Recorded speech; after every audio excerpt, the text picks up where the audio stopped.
नमस्कार, मैं निरंजन कुमार। आप देख रहे हैं न्यू लिंक। अभी मैं बिहार के मधेपुरा जिला में मौजूद हूँ। आप देख सकते हैं किस तरह से हिंदुस्तान में जो है नौजवान बेरोजगार घूम रहे हैं। जगह जगह पे आप कहीं भी जाइए, यहाँ के नौजवान को नौकरी नहीं मिल पा रहा। जबकि मेरे केंद्र के माननीय प्रधानमंत्री जी ने वादा किया था कि हर साल 2 करोड़ नौकरी देंगे, लेकिन उसके बावजूद भी अभी आप देख सकते हैं रेलवे में जो वैकेंसी आई है मात्र 5,000 या 6,000 के आसपास वैकेंसी निकला। इस वैकेंसी पे हमारे युवा नेता संजीव यादव जी का क्या कहना है, आइए उनसे हम मिलते हैं। सबसे पहले आपको मेरे चैनल पे स्वागत है। आपके सभी दर्शकों को हमारा सलाम है। आपको साधुवाद है कि आप देश के चौथा स्तंभ होने के नाते अपने दायित्व को अच्छे से निर्वहन कर रहे हैं। सर, आप सबसे पहले मेरे जो दर्शक हैं उनको आप अपना परिचय दें। मैं संजीव कुमार, युवा राष्ट्रीय जनता दल का जिला प्रधान महासचिव हूं। सर, जिस तरह अभी जो हिंदुस्तान में युवा बेरोजगार हो रहा है, उसके बाद सरकार का वैकेंसी नहीं निकाला जा रहा, इस पे आप क्या कहना चाहते हैं? देखिए, याद करना होगा 2014 को। कौन जानते थे नरेंद्र मोदी जी आपको? आप गुजरात के मुख्यमंत्री थे। सभी अभी बहुत सारे स्टेट के मुख्यमंत्री को लोग नहीं जानते हैं। लेकिन आप जब आपको चेहरा बनाया प्रधानमंत्री का, आप जब एजेंडा लेकर के आए, तो आपके एजेंडे में सबसे प्रमुख एजेंडा क्या था? आपने वादा किया था मंचों से, घूम घूम करके देश के हर जगह जब जहाँ जहाँ आप गए, आपने वादा किया था कि जब हमको प्रधानमंत्री बनाइएगा। आप प्रधानमंत्री भी नहीं कहते थे, आप कहते थे कि देश का चौकीदार अगर हमको बनाइएगा तो देश का हम रखवाली करेंगे, और जब हम गलत करेंगे तो चौराहे पर ला करके हमको फांसी दे देना। देश के युवाओं से, लोगों को आप बता रहे थे। आपने क्या वादा किया था? आपने वादा किया था कि हमको बनाइए देश का चौकीदार, देश का प्रधानमंत्री। प्रत्येक वर्ष 2 करोड़ नौकरी देने का काम करेंगे। हर गरीब के खाते में 15 से 20 लाख रुपया देने का काम करेंगे। जो काला धन है सबको अपने देश लाएंगे या सब गरीबों के खाते में डालेंगे। भैया मेरे, आप ही का सवाल है ना कि रेलवे में अभी ये 5600 वैकेंसी आई है। भारत सरकार का सबसे रोजगार और ये नौकरी देने का, भारत सरकार का सबसे बड़ा नौकरी देने का अगर कोई विभाग है तो वो रेलवे विभाग है भाई, जान लीजिए। तो फिर ये 5600 वैकेंसी ही क्यों? हम कहते हैं कि जहां इतना बड़ा विभाग है, देश की जनता को आप 14 में मूर्ख बनाए। आपने कहा था पैसा देंगे 15-15 लाख, 2 करोड़ नौकरी देंगे। भैया 5 साल तो 14 से 19 हो गया ना। 5 दूना 10 करोड़ नौकरी, 10 लाख नौकरी भी आप दिए हैं तो पब्लिक डोमेन में आकर के बताए क्यों नहीं? प्रेस वार्ता करके बताए क्यों नहीं? और दोबारा ये 10 साल का टर्म पूरा करने जा रहे हैं, फिर चुनाव है। रेलवे जैसा बड़ा विभाग, मात्र 5600 वैकेंसी। यह एक बहुत बड़ा मजाक है देश के छात्रों के साथ, देश के युवाओं के साथ, देश के नौजवानों के साथ। तो देश का जो युवा है उनको वैकेंसी नहीं मिल पा रहा, रोजगार नहीं मिल पा रहा, आखिर ऐसे युवा क्या करेंगे? बहुत बड़ी बात कही आपने। देश के केवल युवाओं को नहीं, देश युवाओं का देश कहलाता है, युवा प्रधान देश कहलाता है, किसान प्रधान देश कहलाता है। सबसे अधिक युवा इस देश में हैं। युवाओं को प्रण लेने की जरूरत है। हम अपने जोश, जज्बे और जुनून को, वसूल को भूल जाते हैं तो लोग हमको उपयोग करता है।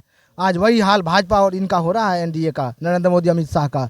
हमको उपयोग किया 14 से 19, उपयोग किया 19 से ये क्या कहते हैं 23 बीत रहा है, फिर चुनाव आया। चुनाव सामने है, इसका तानाशाही देख लीजिए। कितना बड़ा मजाक है कि इतना बड़ा विभाग और मात्र 5600 नौकरी देकर, ये नौकरी की बहाली देकर के रेलवे विभाग में कितना बड़ा मजाक का पात्र बनाया है। और जब इस चीज़ पर लोगों, युवाओं को हम धन्यवाद करते हैं कि आप सड़क पर उतरे, डॉक्टर बाबा भीमराव अंबेडकर साहब के दिए हुए संविधान का सहारा लिए, ये क्या कहते हैं, लोकतंत्र में अपने अधिकार को पहचाने, आप सड़क पर आए, इसके लिए हम आपका साधुवाद करते हैं। निश्चित तौर पर आपका संघर्ष व्यर्थ नहीं जाएगा।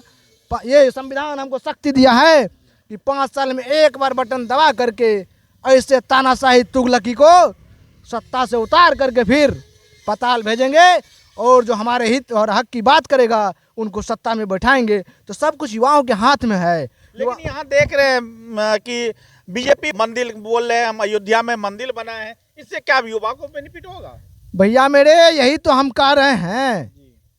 देश की, भारत की सबसे पहली महिला शिक्षिका है ना, प्रथम महिला शिक्षिका सावित्रीबाई फूले, जो जिनका कथन था, कुछ दिन पहले जयंती मनाई गई जिनका कथन था कि मंदिर और मस्जिद का मार्ग गुलामी का मार्ग है, वो हमको गुलामी की ओर ले जाता है। स्कूल, विद्यालय और शिक्षा का मार्ग जीवन में प्रकाश का मार्ग है, जीवन में प्रकाश फैलाता है। तो भारत की पहली महिला शिक्षिका को हम आज आपके माध्यम से नमन करते हैं, साधुवाद करते हैं कि उन्होंने ये चीज़ आगाह किया था। और ये लोग, तानाशाही लोग, आज सावित्रीबाई फूले को फूल तो चढ़ाते हो और उनके मार्ग को भूल जाते हो। जनता कभी माफ़ नहीं करने वाली है। बीजेपी वाले का कहना है मंदिर बनने से जो है रोजगार बढ़ेगा, यहाँ पे जो है मंदिर, कई हॉस्पिटल और अस्पताल, हॉस्पिटल और मेरे वो अमीश देवगन है, न्यूज 18 इंडिया के पत्रकार, रामभद्राचार्य जी का समर्थन किए थे कि जब कोई बीमार होगा तो उसको अस्पताल जाने की जरूरत नहीं पड़ेगी। रामभद्राचार्य जी, आप तो झाल मृदंग पीटते हुए गए थे अयोध्या राम मंदिर, क्या हुआ? आपको अस्पताल जाने की नौबत आई कि नहीं आई? 2 दिन पहले आप हॉस्पिटल में भर्ती हुए कि नहीं हुए? तो ये सब मजाक है। स्कूल को ये देश को शिक्षा की ज़रूरत है, देश को स्कूल की ज़रूरत है, देश को अस्पताल की ज़रूरत है, देश को रोजगार की ज़रूरत है, किसानों को सुविधा की ज़रूरत है, मजदूरों को रोजगार की ज़रूरत है। तो इसीलिए हम अपने हक और असूल को पहचाने।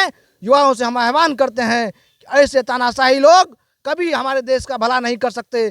कथनी और करनी में जिनका फ़र्क है, ऐसे लोगों को सत्ता से नेस्तनाबूद करें। जो हमारे देश का विकास करेगा, जो हमारी बात करेगा, ऐसे लोगों को हम लोग लाएं। क्या लगता है इस बार 2024 में बीजेपी सरकार में आ पाएगी या नहीं? ये भी बहुत आसान नहीं है। कारण कहते हैं कि 3 फेरा। पहली बार इन्होंने बेवकूफ़ बना दिया देश को। काला धन लाएंगे, नौकरी देंगे 2-2 करोड़ प्रति वर्ष, आपके खाते में 15-20 लाख रुपया भेजेंगे। कुछ किया क्या? नहीं किया। फिर इन्होंने जुमला दिखा करके राम मंदिर बनाएंगे, यही करेंगे, वो करेंगे, जुमला दिखाने में लगे हुए हैं। लेकिन इस बार देश की जनता बहुत होशियार और सजग है, क्योंकि 2 टर्म हो गया है, इस बार इनको सबक सिखाएगी। आप क्या कहना चाहते हैं मतलब प्रधानमंत्री जी से? हम प्रधानमंत्री जी से यही कहना, अब क्या कहना चाहेगा, अब तो बहुत समय नहीं है उनके हाथ में, लेकिन हम इतना जरूर कहना चाहते हैं कि लोकतंत्र का मालिक होता है जनता जनार्दन। इसीलिए आपने उनके हक, अधिकार और उसूल को दांव पर लगाया है। ये बड़ी चुनौती आपने जनता को दिया है, तो ये जनता आपको माफ़ नहीं करेगी। जो समय बचा हुआ है, कम से कम उस समय में भी आप लोगों का कल्याण कर दीजिए। युवाओं को आपने वादा किया था नौकरी देने का 2 करोड़, तो इस साल में भी कम से कम 2 करोड़ दे दीजिए भैया, अंतिम वर्ष है। डबल इंजन की सरकार बनाए हो, छल से तोड़ मरोड़ करके नीतीश कुमार जी ने धोखा दिया महागठबंधन को। तो कम से फिर हम वहीं आएंगे कि आपके पास अब समय तो नहीं है, जो समय है कम से कम 1 साल का भी हिसाब। तो हेलो गाइस, आपका मेरे न्यूज़ लिंक लाइव में आपका स्वागत है। तो याद करता हूँ आप ठीक ही होंगे। तो गाइस, हमारे चैनल को लाइक, सब्सक्राइब और शेयर करना ना भूलें और बेल आइकन को भी प्रेस कर दें। तब तक के लिए थैंक यू और जय हिंद भारत।